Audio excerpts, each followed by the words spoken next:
Introducing myself. Assalamualaikum warahmatullahi wabarakatuh. Tabi pun izin memperkenalkan diri. Nama saya Istiqomah, NPM 1901010039 dengan nomor urut 016. Di sini saya akan menjawab pertanyaan UTS mata kuliah Al-Quran Hadis dan pembelajarannya yang diampu oleh Ibu dosen Nuriyah MPDI.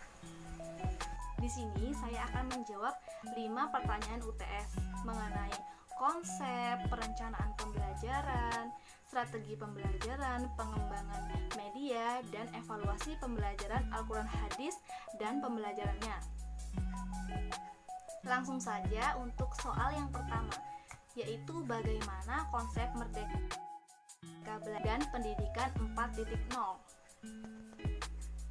Sebelum mengulas lebih jauh konsep Merdeka Belajar dan Pendidikan 4.0, maka sebaiknya kita perlu untuk mengetahui terlebih dahulu pengertian ataupun definisi dari keduanya. Yang pertama, pengertian Merdeka Belajar. Merdeka Belajar adalah suatu pembelajaran yang dimana pembelajaran itu memberikan suatu kebebasan dan otonomi kepada lembaga pendidikan dan merdeka dari birokratisasi. Contohnya itu seperti dosen dibebaskan dari birokrasi yang berbelit, dan juga mahasiswa itu memiliki kebebasan untuk memilih mata pelajaran atau mata kuliah yang mereka sukai.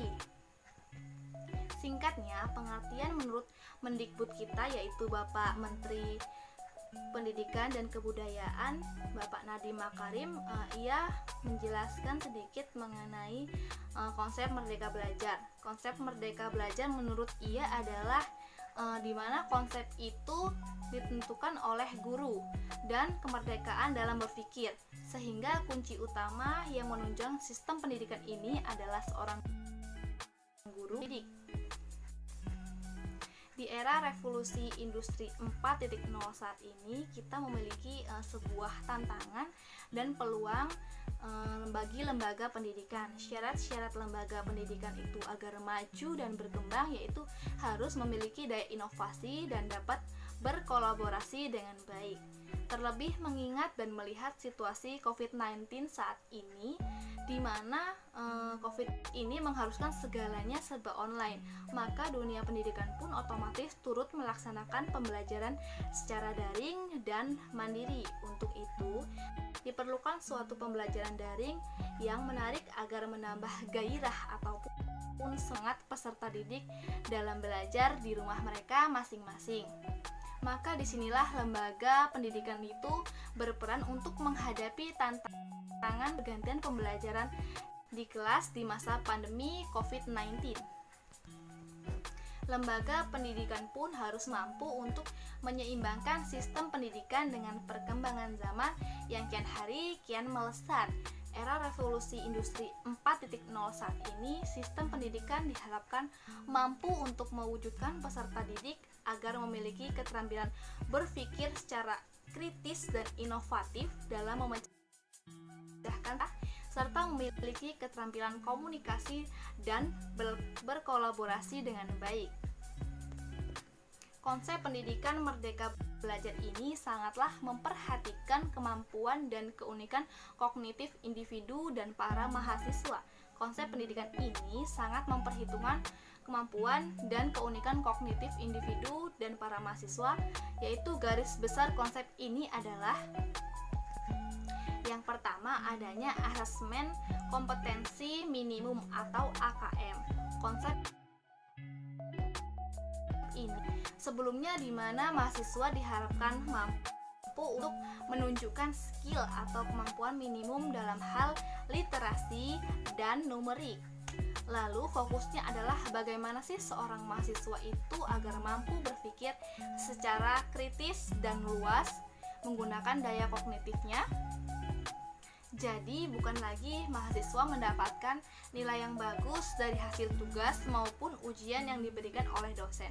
Misalnya saja dalam hal literasi, dalam konsep asesmen kompetensi ini, mahasiswa diharapkan mampu berpikir secara logis untuk memahami maksud dan tujuan dari materi. Begitupun dengan bidang numerik yang biasanya pada mata pelajaran sains, kimia, fisika, dan khususnya pelajaran matematika biasanya itu menghafal rumus. Maka pada konsep sistem pendidikan baru ini, mahasiswa tidaklah boleh hanya menghafal rumus saja, akan tetapi harus menemukan konsep dasarnya agar mereka dapat menerapkannya untuk problem solving atau penyelesaian masalah yang lebih luas. Yang kedua, survei karakter. Pemerintah pada konsep survei karakter akan menilai secara keseluruhan mengenai kualitas pendidikan di perguruan tinggi, bukan hanya tentang hasil belajar tetapi juga ekosistem dan infrastruktur pendidikan yang ada. Pengembangan kualitas pendidikan bukanlah lagi tentang penerapan indikator kualitas tetapi based on atau berdasarkan data hasil survei terbaru terhadap perguruan tinggi. Yang ketiga, perluasan hasil belajar. Hal yang paling menarik dalam konsep Merdeka Belajar ini adalah salah satunya dengan adanya perluasan penilaian hasil belajar mahasiswa. Tadinya hanya dari nilai ujian yang diperoleh di produknya menjadi magang, pertukaran pelajar, asistensi mengajar di satuan pendidikan, yaitu ada KKN, penilaian proyek kemanusiaan, kegiatan wirausaha, serta proyek yang independen. Jadi kedepannya lagi mahasiswa itu akan diberikan suatu ruang untuk bisa mengembangkan lebih diri mereka sesuai dengan minat dan bakat mereka. Yang keempat, pemerataan kualitas pendidikan. Merdeka Belajar bukan hanya seputar merdeka secara berpikir, namun merdeka belajar juga dapat diartikan sebagai keadilan terhadap akses pendidikan yang setara bagi seluruh mahasiswa di Indonesia. Oleh sebab itu, pemerintah membuat kebijakan afirmasi dan pemberian kuota khusus bagi mahasiswa yang diberikan kuota khusus di daerah 3T. Daerah 3T artinya T yang pertama terdepan, terpencil, dan tertinggal, yaitu merupakan daerah yang paling terluar pada wilayah Indonesia. Contohnya itu seperti daerah Kabupaten Mahakam Hulu, Provinsi Kalimantan Timur. Jadi di era pendidikan 4.0 ini berkembang aplikasi baru yang menyajikan penawaran pembelajaran yang lebih menarik. Namun secara tidak langsung ini akan menjadi pengganti peran guru dalam mentransfer ilmu pengetahuan kepada muridnya. Fasilitas siswa juga mendukung untuk mengakses aplikasi penopang KBM atau kegiatan belajar mengajar seperti smartphone dan laptop. Dengan memiliki fasilitas tersebut, maka siswa mampu mendapatkan lebih banyak lagi pengetahuan secara singkat dan lebih murah. Soal yang kedua yaitu apa sih rancangan perencanaan pembelajaran Al-Quran Hadis dan pembelajarannya yang Anda miliki dalam menyambut era pendidikan 4.0 ini. RPP atau Rancangan Pelaksanaan Pembelajaran adalah suatu pegangan pedoman guru dalam kegiatan belajar mengajar di sekolah maupun sekolah online. Guru pun harus menyiapkan RPP daring dengan baik agar anak tetap mendapatkan kegiatan pembelajaran yang menyenangkan. Perubahan dalam bidang pendidikan Islam, khususnya bidang Al-Quran Hadis dan pembelajarannya, secara otomatis akan merubah metode pengajaran dan pembelajaran yang diajarkan terhadap peserta didik. Perubahan itu antara lain adalah yang pertama, pembelajaran yang kritis dan kreatif dengan memecahkan masalah dan menemukan solusinya atau problem solving. Yang kedua, merubah watak subjek dalam pembelajaran.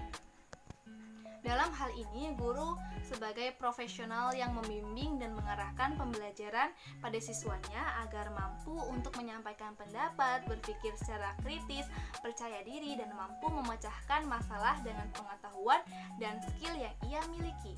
Yang ketiga itu ada sumber pembelajaran tidak terpaku lagi oleh buku-buku dan teks saja, namun bisa dengan menggunakan pengalaman siswa, internet, media cetak, elektronik, dan media lainnya yang menunjang proses pembelajaran. untuk menyambut pendidikan Islam dengan pendidikan 4.0 ini perlu adanya reformasi dan pembaharuan terhadap segenap aspek dalam pendidikan Islam.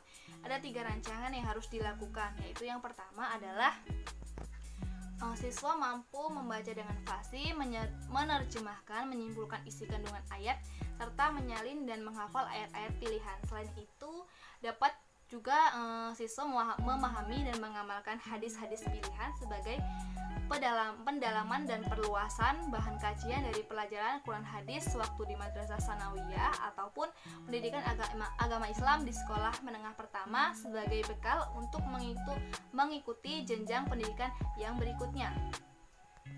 Selain itu, dalam proses pembelajaran, guru juga lebih menekankan pada kompetensi peserta didik dalam hal membaca dengan baik, menyalin ayat-ayat yang terdapat pada pelajaran Al-Quran hadis, sehingga peserta didik akan mudah mengetahui makna dan kandungan ayat, sehingga dapat mengamalkannya dalam kehidupan kita sehari-hari. Yang ketiga, pendidikannya itu mengajarkan tentang sejarah pembukuan Al-Quran dan hadis sejak masa Rasulullah sampai dengan masa Khulafaur Rasyidin. Yang kedua, pokok-pokok ilmu tajwid yang meliputi teori dan penerapannya dalam setiap kegiatan pembelajaran membaca Al-Quran. Yang ketiga itu ada terjemahkan dan kesimpulan isi kandungan Al-Quran dan hadis yang berkenaan dengan keimanan, ibadah, akidah akhlak, dan pengetahuan. Lanjut ke soal yang ketiga, yaitu bagaimana sih strategi pembelajaran Al-Quran hadis dan pembelajarannya dalam menghadapi tantangan era pendidikan 4.0 ini. Definisi strategi pembelajaran adalah suatu perencana tindakan termasuk penggunaan metode, pemanfaatan berbagai sumber daya dalam pembelajaran yang disusun untuk mencapai tujuan pembelajaran. Lebih jelasnya lagi, Nana Sujana mengartikan bahwa strategi pembelajaran adalah tindakan guru dalam melakukan rencana mengajar. Yang maksudnya adalah setiap usaha guru dalam menggunakan beberapa aspek pengajaran seperti tujuan, metode, alat, serta evaluasi pembelajaran. Jadi di era revolusi 4.0 ini, mau tidak mau guru dituntut untuk menjadi guru yang kreatif dan inovatif dalam pembelajaran daring atau dalam jaringan, terlebih di masa pandemi saat ini. Maka dari itu, strategi pembelajaran Al-Quran hadis dan pembelajarannya dalam menghadapi tantangan era revolusi pendidikan 4.0 ini adalah sebagai berikut. Yang pertama itu, guru harus melek teknologi. Pemanfaatan teknologi yang tepat dalam pembelajaran memberikan tambahan pengetahuan yang baik kepada guru untuk mentransferkan ilmunya kepada siswanya. Guru itu sebaiknya mampu memanfaatkan fasilitas teknologi seperti pencarian bahan ajar. Guru bisa memanfaatkan kecanggihan teknologi untuk mendukung pembelajaran, yaitu dengan cara menjadi blogger ataupun vlogger, YouTuber. Dengan begitu dapat membantu siswa dalam memahami materi pelajaran yang diberikan oleh guru. Lalu siswa juga pun dapat mengulang-ulang materi tersebut di mana saja dan kapanpun siswa mau. Selain itu, guru juga dapat mengajar menggunakan WP atau Word Processor. Yang dimaksud adalah pembelajaran diganti dengan Word, yaitu ada Microsoft Word, PowerPoint, dan Microsoft Excel. Yang kedua adalah menjadi guru yang efektif. Guru yang efektif adalah guru yang bisa selalu memiliki pemikiran bagaimana sih caranya agar guru itu menjadi lebih baik lagi. Jadi ada karakteristik tersendiri untuk menjadi guru yang efektif, yaitu memiliki rasa simpati yang tinggi, melayani dan menganggap bahwa siswa itu merupakan anaknya sendiri. Yang kedua, ikhlas dalam memberikan ilmu dan tidak meminta balasan apapun dan spesial pun. Yang ketiga, memberikan tanggung jawab kepada siswa, yaitu mengasih tugas berdasarkan porsi ataupun kesanggupan setiap siswanya. Lalu tidak memaksakan siswa untuk mencapai target yang telah ditentukan. Untuk anak yang belum bisa memahami pelajaran dengan baik, maka sebaiknya guru pun memberikan bahan ajar yang lebih sederhana. Strategi yang terakhir adalah guru melakukan pembelajaran dengan sistem online, maka guru dapat memantau aktivitas dan memberikan arahan kegiatan positif peserta didik di sosial media. Jadi peserta didik itu dapat merasakan manfaat positifnya dari kemajuan teknologi yang begitu pesat dan dapat mengurangi pengaruh negatif dari canggihnya akan teknologi tersebut. Lanjut ke soal nomor 4, yaitu bagaimana pengembangan media pembelajaran Al-Quran Hadis dan pembelajarannya yang sesuai dengan era pendidikan 4.0 ini. Media pembelajaran memiliki 3 peranan, yaitu yang pertama peran sebagai penarik perhatian, peran komunikasi, serta peran ingatan maupun penyimpanan. Di era pendidikan 4.0 ini, pendidik diharapkan mampu untuk menggunakan maupun menerapkan media pembelajaran sesuai dengan kebutuhan peserta didik di masa pembaharuan ini. Secara umum, manfaat dari media pembelajaran pada pembelajaran Al-Quran Hadis dan pembelajarannya dapat dikatakan guna memperlancar interaksi antara pendidik dan peserta didik, sehingga kegiatan pembelajaran pun menjadi lebih efektif dan efisien. Lalu ada lagi beberapa jenis media pembelajaran yang dapat dikembangkan maupun digunakan oleh pendidik dalam pembelajaran di era 4.0 ini. Antaranya yaitu yang pertama ada media grafis. Media grafis merupakan media visual yang menyalurkan pesan melalui simbol-simbol visual. Contohnya itu ada gambar, sketsa, diagram atau skema, grafik, bagan atau chart. Media grafis ini merupakan media yang mampu menunjukkan objek dengan ide, menjelaskan suatu konsep yang sulit, menjelaskan suatu konsep yang mulanya abstrak menjadi konkret, terus serta menunjukkan dengan jelas suatu langkah secara prosedural. Yang kedua ada media audio. Media audio ini merupakan media yang dapat melatih peserta didik untuk mengembangkan daya imajinasi peserta didik yang abstrak. Media audio juga dapat merangsang keaktifan partisipasi pendengar. Yang ketiga ada animasi. Media animasi menyediakan suatu tiruan yang dapat dilihat oleh peserta didik.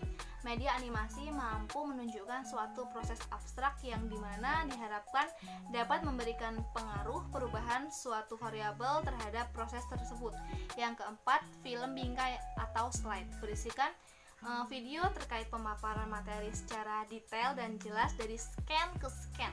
Penggunaan media ini dalam pembelajaran lebih mudah dibandingkan media yang lainnya. Kenapa? Karena dalam hal ini peserta didik diharapkan dapat terdorong untuk lebih aktif dalam berinteraksi dengan materi. Dalam pemilihan media pembelajaran di masa modern ini harus mengikuti perkembangan zaman, yang mana dalam proses pembelajaran harus dapat menggunakan media pembelajaran yang menarik perhatian peserta didik, sehingga peserta didik itu